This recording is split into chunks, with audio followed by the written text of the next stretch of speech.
Good morning, everyone. First off, I would like to give approval of the open board minutes from the April 17th with the 2013. Could I get a motion, please? So moved. I'll second it. All in favor? Aye. Two abstains. Before we get into the meeting, I'd like to talk a little bit about on May 9th we had our graduation from the academy where we had 26 new officers accept their oath, and we're excited about having that. Also starting the second week of June, we'll be having another class of about 30 candidates that will start their training for becoming a St. Louis police officer. Our goal will be to have an average of about 2 classes a year, and this will be our first one, or second one starting this year here. So just wanted to let everyone know about that. Also, we have a ratification for the U.S. Marshal Service for Overtime Compensation Fund, and that ratification would be for $27,256.66. Can I have a motion for that move? Second. All in favor? Aye. Aye. Thank you. With that, we move to our purchasing. Thank you, Colonel. The following items are presented in the packet that you have received, and copies of these packets are available for public review on the table in the front of the room. Included are any disclaimers regarding board members' business or family relations. The first item in your packet are bid items, and there are 6 items listed. I move approval for these 6 items regarding truck equipment, various safety products, ammunition, chemical munitions, pepper spray, and shotgun rifle slings. I second it. All in favor? Aye. The next item are sole source requests. There are 2 sole source requests. One for information services for the use of a software license in the amount of $12,000, and another for electrical repairs in the amount of $4,000, and I move approval of these 2 items. I second. All in favor? Aye. Next, I move approval for 6 increases to open purchase orders. This is for elevators, for an increase of $5,000 for elevators, $5,000 to RJP Electric, $10,000 to Cool Air, and $10,000 to Roar, and $3,000 to Z Specialty, and $3,000 to Napa. I move approval of these 6 increases to open purchase orders. All in favor? Aye. And finally, I move for correction to the vendor name for the sale of brass surplus property for brass casings to Gateway Bullets, from Gateway Bullets. I second it. All in favor? Aye. Aye. Thank you.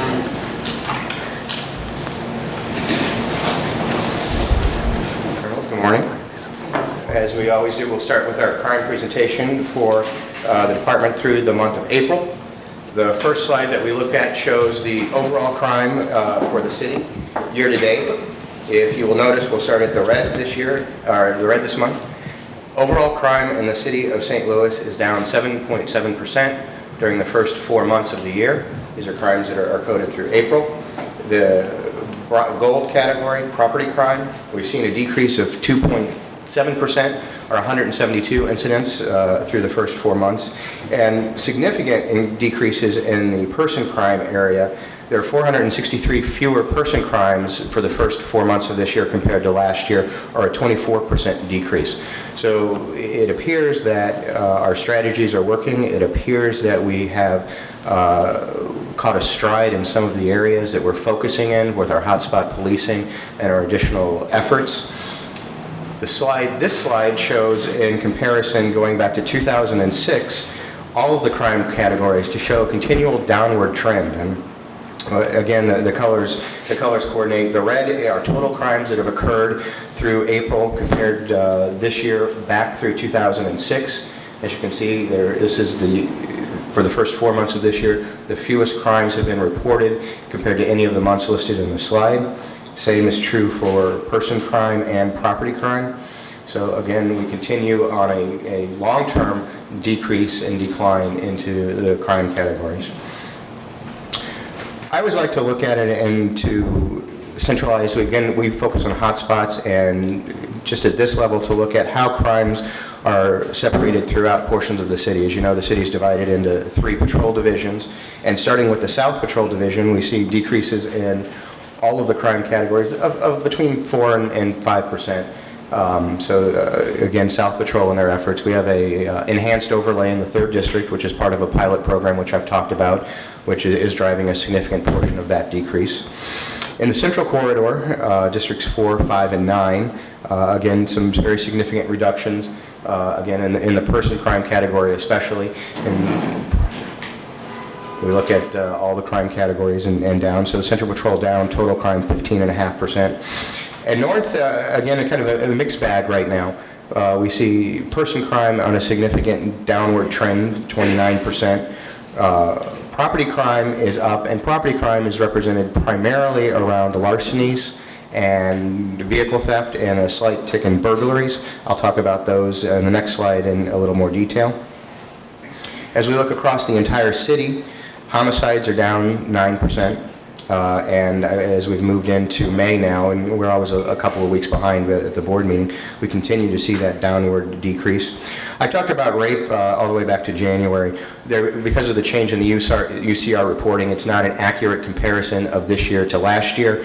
I asked planning and technology to look at the category and compare the same coding rules to last year. If that were the case, we would see a decrease as well. So although it's a 52% increase, 35 incidents, it is all because of the change in the coding regulations that UCR and the FBI has applied to us and other agencies around the country. Robberies, aggravated assaults, and burglaries, as we move across all the categories, are down. Our challenges remain in larcenies and vehicle thefts. Vehicle thefts are starting to reemerge a little bit, and I've asked Colonel O'Toole and Major Speece to focus the anti-crime unit and the special operations teams on vehicle theft. As you know, several years ago, vehicle theft were one of the driving factors of crime in the city. The department has done an excellent job of driving those numbers down, and I want to make sure that we keep them at the lowest levels possible. And again, arson is a small category. We look at homicides across the city. Again, the distribution of homicides throughout the city remains the same. Essentially, we focus on hotspots. We've put resources into the neighborhoods where we see hotspots, and although they're difficult crimes to prevent, I believe we are having some success in the aggravated assault category, which are certainly precursors to homicides, and we'll continue to focus through hotspots.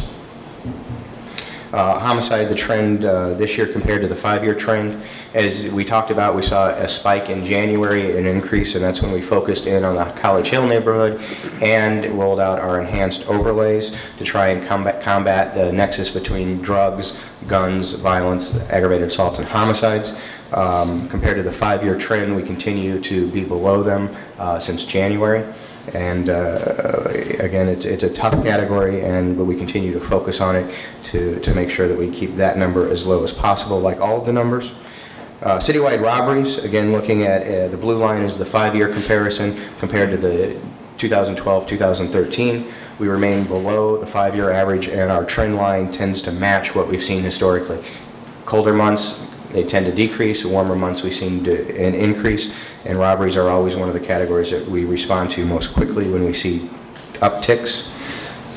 Aggravated assaults, I talked about for a minute, are precursors to more violence and homicides specifically. We again are staying below the 5-year trend, and our pattern seems to match what we see as the weather gets warmer. But this is really where we are putting a focus with our special operations and our enhanced overlays to identify individuals with guns, to identify individuals with propensity for violence.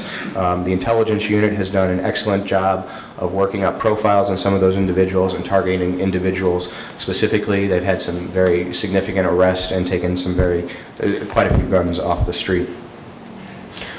Burglaries, again, following the 5-year trend, we are a little below, seem to not be increasing with the 5-year trend right now, although I have seen a slight uptick most recently. That's an area we continue to focus on. If you'll notice through our self-initiated activity, which we talk about every Thursday at ComStat, our building checks are up substantially. Our self-initiated activity, one of the categories that we monitor is building checks. Building checks are up significantly throughout the city, and that could be one reason that we seem to be able to keep our burglaries well below the 5-year average right now, and we're going to continue to focus that and push our self-initiated activity. One example is that we talked about, and I'm excited that we may have some positive press about it, is, as you know, we had an academy class, as Colonel Gray mentioned, that graduated last week, 26 young individuals. Colonel O'Toole and community policing came up with a strategy, a plan to put those younger officers out on foot beats for the beginning portion of their FTO training, doing the self-initiated activity, indoctrinating them into the community policing philosophy, getting familiar with their neighborhoods, doing building checks. So hopefully those 26 officers that spend 8 hours a day out on foot patrol will also have an impact on a lot of crime categories, and specifically burglary. So thank you very much. Next slide is larcenies. Larcenies are a challenge for us, especially as the weather gets warmer. Larcenies, the primary category, the primary crime that's driving that category, larcenies from vehicles. We continue to focus and look for strategies, although we do see some isolated pockets of multiple break-ins at a time. What we're seeing now are 1s and 2s, which are very hard to combat and very hard to predict. So we're working with our crime analysis unit. We're working with overtime money. We're working to focus on those areas where we do see the 1s and 2s and try and catch the individuals that are responsible for that. Again, we will see some small pockets of multiple break-ins, but they tend to be clustered in 1s and 2s right now. And then vehicle theft is an area that, as I mentioned, that we're seeing an uptick on, and I've asked Colonel O'Toole and Major Speece to focus on vehicle theft to make sure that we keep those crimes in check. The department's done an outstanding job over the last 6 or 7 years to drive down that category, and we're going to keep that category as low as possible. But again, we're trending well below the 5-year, but I am seeing a slight uptick as the weather gets warmer right now. So that's the crime report that we have for the first 4 months of 2013. Yes, sir. Colonel, can you go back to the slide where you have the trends of since 2006? The second slide. If you could do that, please, and look at it. It's pretty close to the beginning. Yep. That one. Is that the one? Yes. Okay. Explain what that, I see all those. Okay. We'll start with If I the... take my time, I can figure it out. We went through that pretty quickly, but if you go ahead and explain it more detail. We'll start with the red graph. The red bar represents total crime, the total number of incidents, crimes that have been reported for the first 4 months of this year compared to the first 4 months of the previous years going back to 2006. So as you can see, if we start at 2006, there were 14,289 crimes reported in the first 4 months of that year, compared to the first 4 months of this year, 7,597. So we've... Percentage-wise, I guess what my point was, that's what I thought. It's approaching a 50% drop. It is, yes, sir.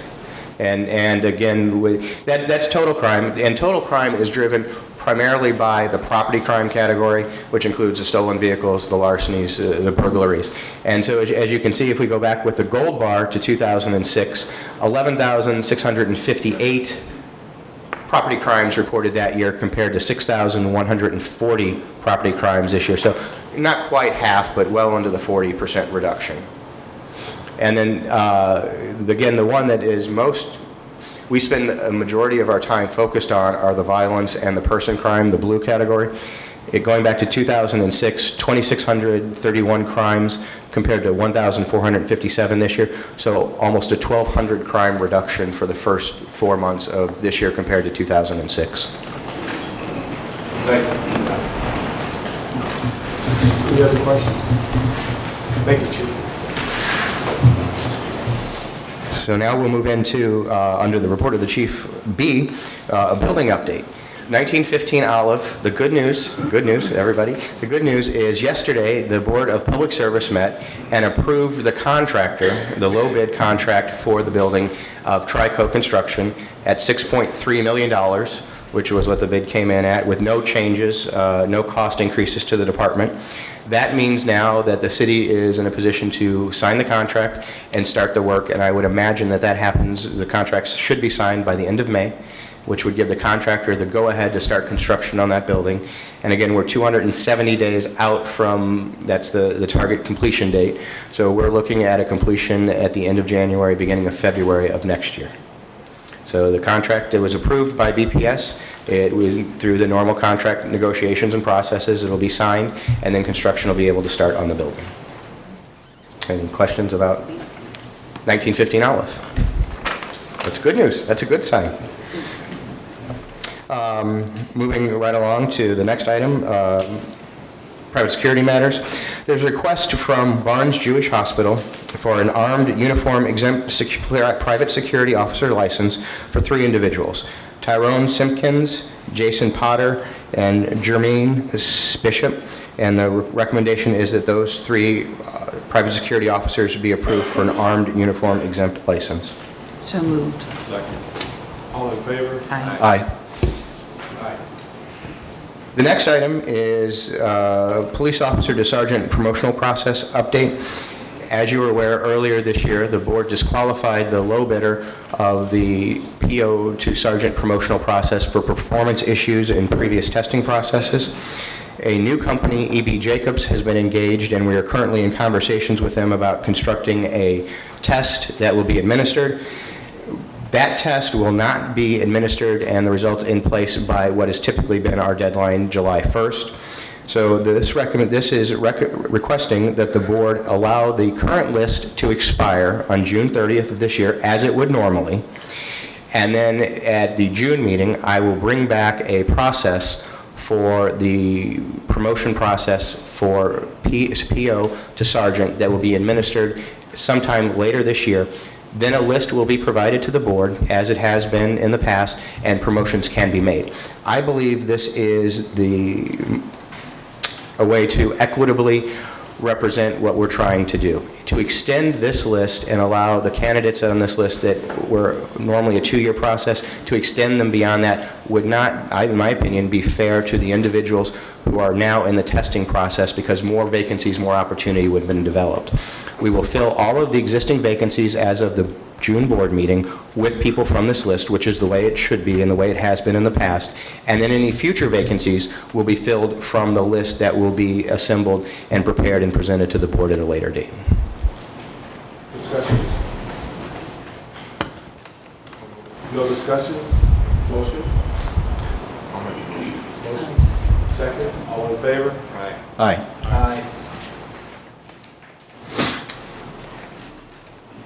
The next item is a request to accept grant funds from the Missouri Department of Transportation for a Click-It or Ticket Overtime Enforcement Program. The grant funding is in the amount of $10,000 and will be administered by our Traffic Safety Division. So the request is to accept a grant which will be used between May 20th and June 2nd of this year in the amount of $10,000. So moved. Second. All in favor? Aye. The next item is the Narcotics Control Assistance Program and an agreement with the City of Maryland Heights. We've had a long-term relationship with under the NCAP grant, the Narcotics Control Assistance Program, and Maryland Heights, and this is just to request to re-enter or extend that agreement. There are no funds required from the Metropolitan Police Department. It's about an equitable sharing program. Did you mean Maryland Heights or the Midwest HID? Oh, I'm sorry. I skipped the HIDA grant. I'm sorry, I skipped the HIDA grant. The HIDA grant, if you want to go back, we will do the HIDA grant. This is a request from Vonda Rushing, who is a lieutenant in our special ops, to enter into an agreement with the Midwest HIDA, which is the Midwest High Intensity Drug Trafficking Area for the most violent traffickers task force. It's to accept $15,000 to lease 2 vehicles, and again, we have a long-term relationship with HIDA for these types of programs. So moved. Second. All in favor? Aye. Aye. Then the next item is to enter into a contract and agreement with the City of Maryland Heights regarding the Narcotics Control Assistance Program. So moved. Second. All in favor? Aye. Item H, asset forfeiture request for Metro Air Support. We have a long-term commitment and relationship with St. Louis County and St. Charles County to support an aviation unit through a not-for-profit, the 501c3. The Metropolitan Police Department contributes $150,000 of asset forfeiture funds to assist with the daily operations of the program. Again, this program has been in existence for several years, and this is to extend our cooperation and our participation in that program. I will tell you from an operational standpoint and an enforcement standpoint, aviation support, air support is critical to our mission. So moved. Second. All in favor? Aye. Item I, laboratory clerk modified job descriptions and pay increases. This is a request to upgrade 5 positions in the laboratory to reflect their current work and their current jobs.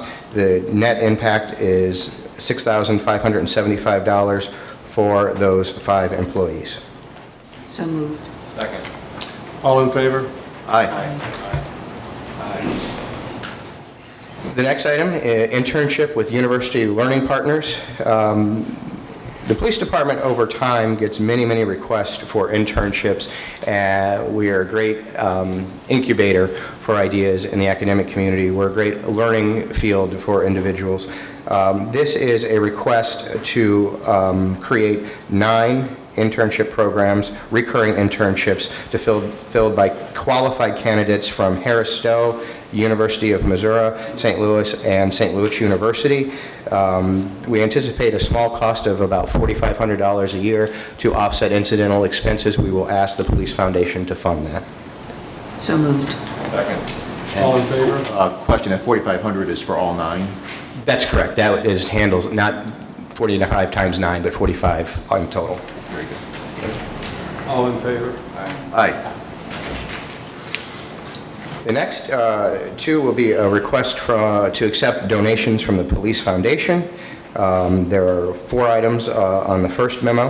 The first is to accept $5,400 to send members of the department to FBI G-Leads training that will cover 12 officers at the end of this month. The second item is an X-ray system laptop computer for our bombing and arson unit, handheld radar gun, and a cellular phone download to allow officers to retrieve data from suspect cell phones.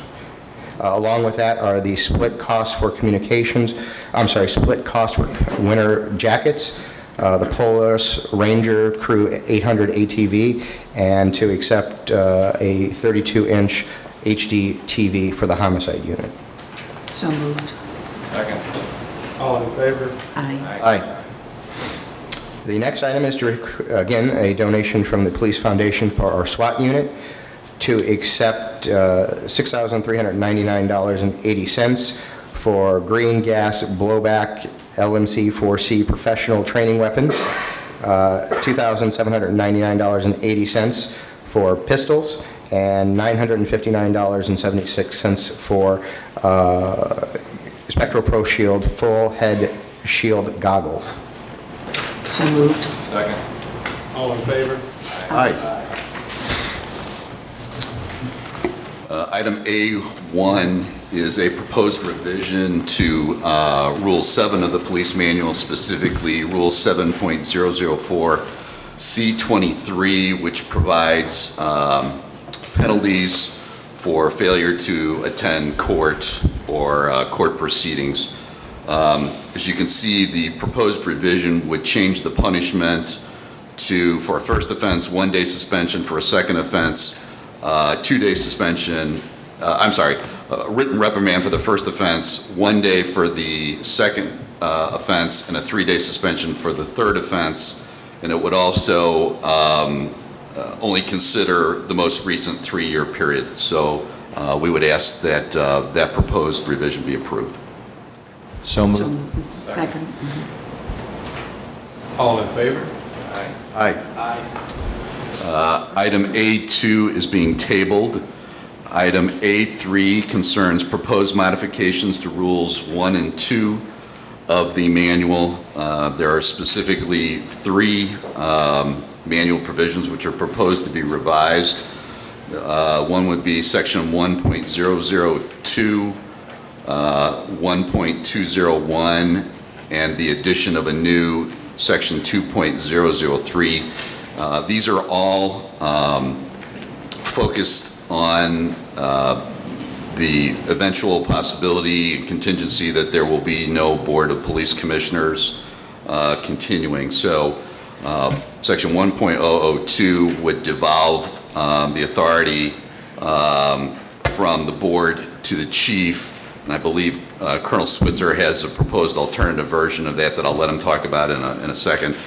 Section 1.201 just eliminates the reference to the board as the adopter of the manual.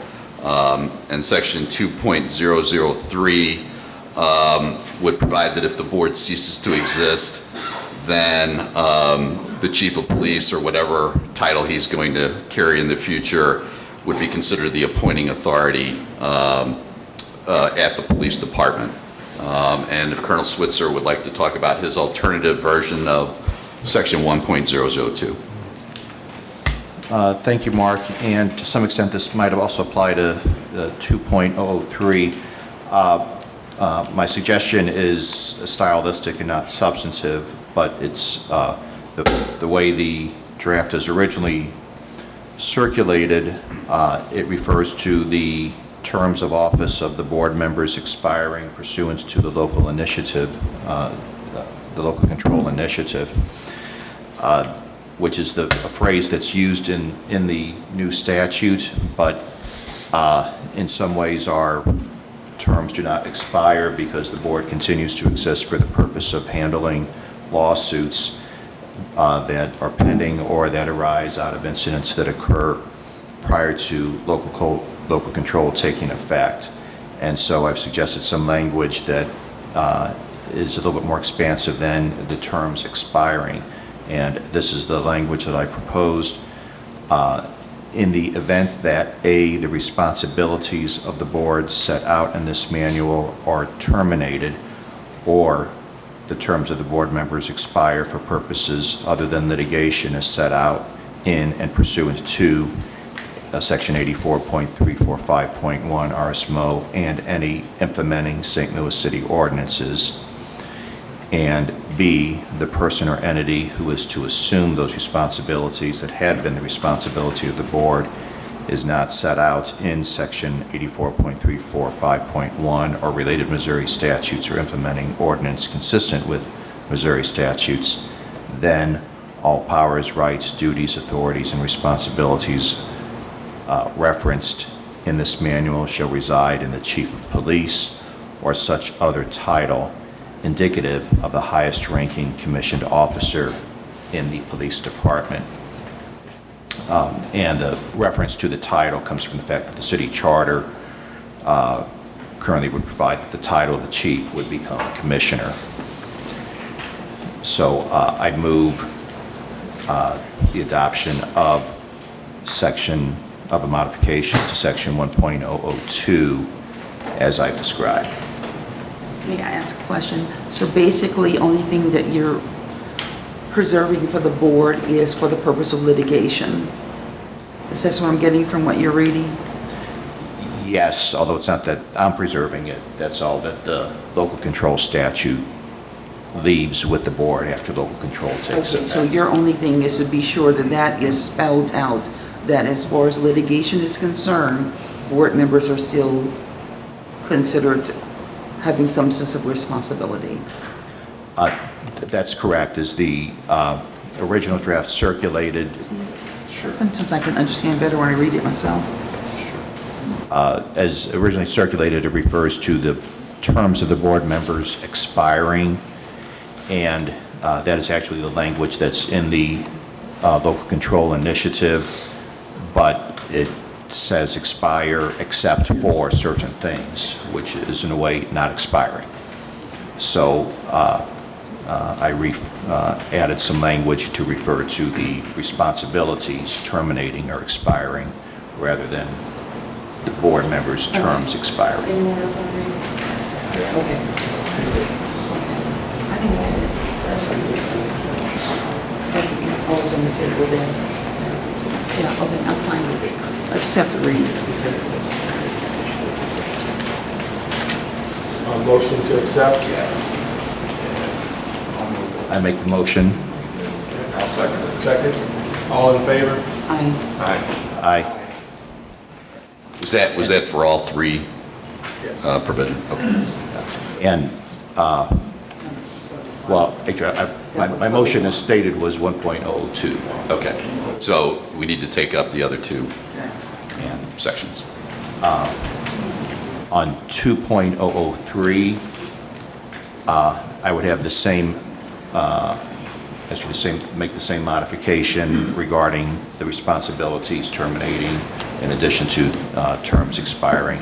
And with that modification as circulated, I would move approval of 2.003.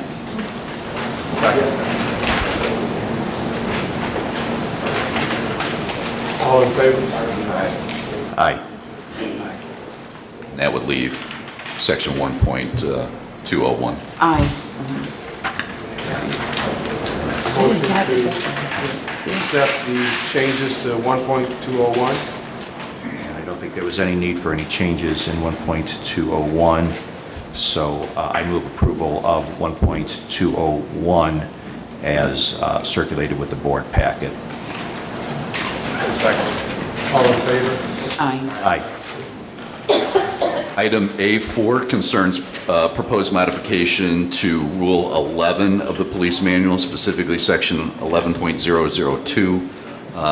There are rare occasions where the chief in his capacity as chief needs to be able to retain the services of third-party vendors in connection with ongoing internal investigations. This proposed revision would authorize the chief to be able to make those expenditures on an expedited basis. We would ask that it be approved. So moved. All in favor? Aye. The next regularly scheduled open board meeting shall be held on Wednesday, June 19, 2013, at Police Headquarters, 1200 Clark Avenue, St. Louis, Missouri. And the board intends to go into a closed session at 8 o'clock a.m. on Wednesday, June 19, 2013, at Police Headquarters, 1200 Clark, to discuss matters of discipline, hiring, firing, promotion, litigation, causes for legal action, and confidential and privileged communications with legal counsel with a closed record and a closed vote pursuant to Section 610.021 of the Missouri Revised Statutes. Question, does the transfer? Yes. Is it on?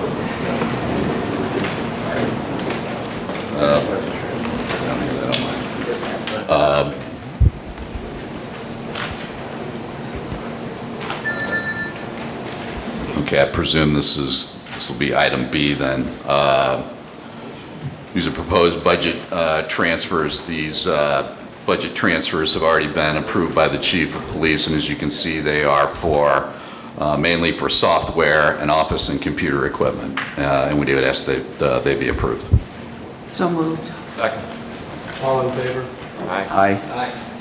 And Mark, was there an early approval item that needed ratification? I believe Colonel Gray referenced that already, did he not? We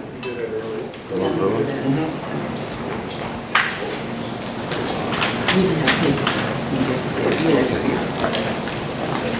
Very first page. Very good. Thank you, everyone. Motion to adjourn. Motion to adjourn.